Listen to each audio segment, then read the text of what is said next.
लगता है आज कोई मीटिंग है जो बिना ढंग से नाश्ता किए ही चले गए। ये आदर्श भी ना।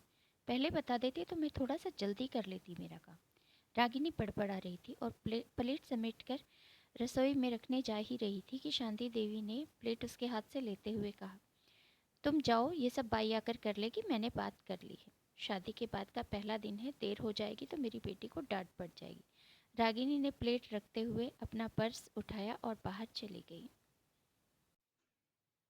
शाम को आदर्श रागिनी से पहले ही आ गया था, जबकि रोज वो 8 बजे के बाद आता था। आज 5 बजे ही घर आ गया था। रागिनी आते ही रसोई की तरफ बढ़ी तो देखा सामने से शांति देवी चाय और नाश्ता लेकर आ रही थी। अरे, रसोई में कहाँ चली? जाओ मुंह धोकर कपड़े बदल लो और आ जाओ चाय पीने। रागिनी कपड़े बदल कर आ गई। इतने घंटे काम करने के बाद चाय नाश्ता मिल जाए तो एनर्जी मिल जाती है, कहते हुए रागिनी हंसने लगी। रात को वो अपने ऑफिस की बातें आदर्श से शेयर करने लगी तो आदर्श ने सर दर्द हो रहा है कहकर उसे चुप करवा दिया। अगले दिन सुबह नाश्ता करते हुए आदर्श ने नाश्ता चखते ही गुस्से में रागिनी को कहा, ये नाश्ता है या जहर? इसमें नमक तो है ही नहीं और मिर्च भर के डाल दी है। चल गया हूं अंदर तक, कहते हुए आदर्श ने चाय का कप जानबूझकर रागिनी के हाथ पर डाल दिया। रागिनी एकदम से चीख पड़ी। उसका हाथ जल गया था, जिसे लेकर वो सीधे वॉश बेसिन के पास चली गई और ठंडा पानी उस पर डालने लगी।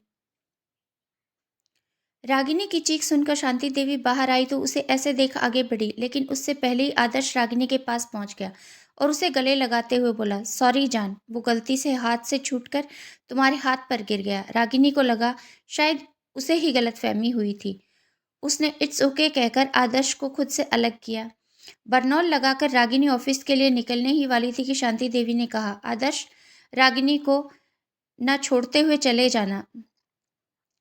ठीक है माँ, कहकर आदर्श रागिनी को अपने साथ लेकर चला गया। शाम को आते ही आदर्श रागिनी के लिए एक नीले रंग की साड़ी लेकर आया, वो भी प्राइस टैग के साथ। उसने रागिनी को देते हुए कहा, तुम पर यह नीला रंग बहुत फब्बेगा। रागिनी ने मुस्कुराकर वो साड़ी ले ली।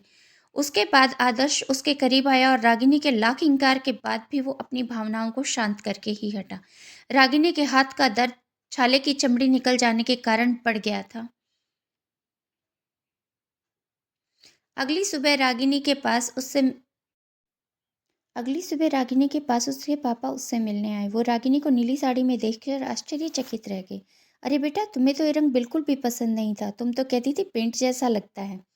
ये मेरी पसंद है पापा, कहते हुए आदर्श ने उनके पैर छुए।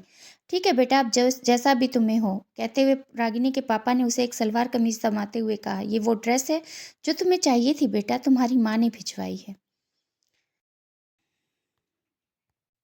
थैंक यू पापा, कहते हुए रागिनी उनके गले लग गई। उनसे मिलकर उसके पापा तो चले गए, लेकिन आदर्श ने उस बैग में रखी गुलाबी रंग की आसमानी रंग में कढ़ी उस ड्रेस को देखते हुए कहा, यह रंग मुझे पसंद नहीं तो मत पहनना, तुम पर तो नीला रंग ही अच्छा लगता है। खुशी से दमकता रागिनी का चेहरा एकदम मुरझा गया था। रागिनी बोलने को हुई थी कि उसे माँ की बात याद आई, बेटा शुरुआत में सामंजस्य बिठाना थोड़ा मुश्किल होता है, इसीलिए थोड़ा एडजस्ट कर लेना, धीरे धीरे सब ठीक हो जाएगा। इस ख्याल के साथ ही वो चुप हो गई। उस रात खाने में नमक को लेकर आदर्श ने हंगामा खड़ा कर दिया। ध्यान कहाँ रहता है तुम्हारा? नौकरी नहीं होती तो छोड़ दो, लेकिन ये लापरवाही नहीं झेली जाएगी मुझसे, कहते हुए आदर्श ने खाना वहीं छोड़ दिया। ये क्या बदतमीजी है आदर्श, कभी कभी हो जाता है ऊपर नीचे।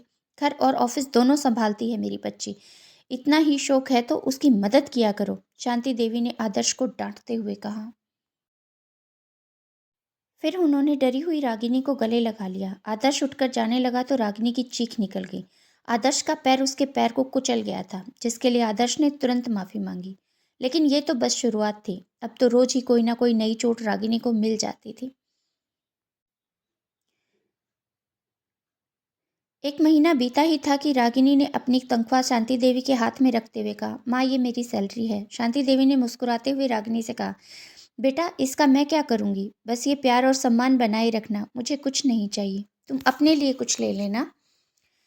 अगली सुबह रागिनी अपने टाइम से उठी और उसने नाश्ता लगाया और टिफिन भी। मेज पर एक ही प्लेट देखकर शांति देवी ने पूछा, तुम्हारी छुट्टी है क्या आज?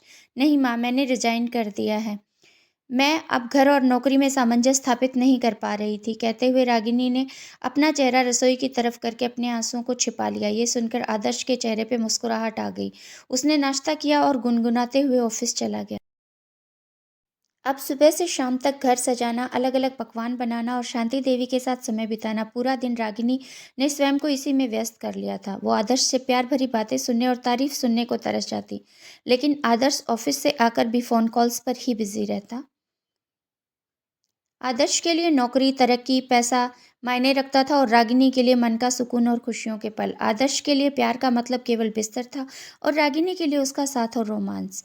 दो विपरीत बुद्धि और वाले व्यक्तियों ने सामंजस्य क करते-करते रागिनी का 1 वर्ष पूरा होने वाला था।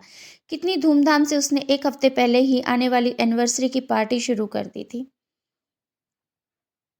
स्टेशन पर ट्रेन रुक गई थी, लेकिन रागिनी अपनी ही रो में बही जा रही थी। तभी एक औरत ने रागिनी के कंधे पर हाथ रखते हुए कहा, बेटा स्टेशन आ गया है, ये ट्रेन इससे आगे नहीं जाएगी।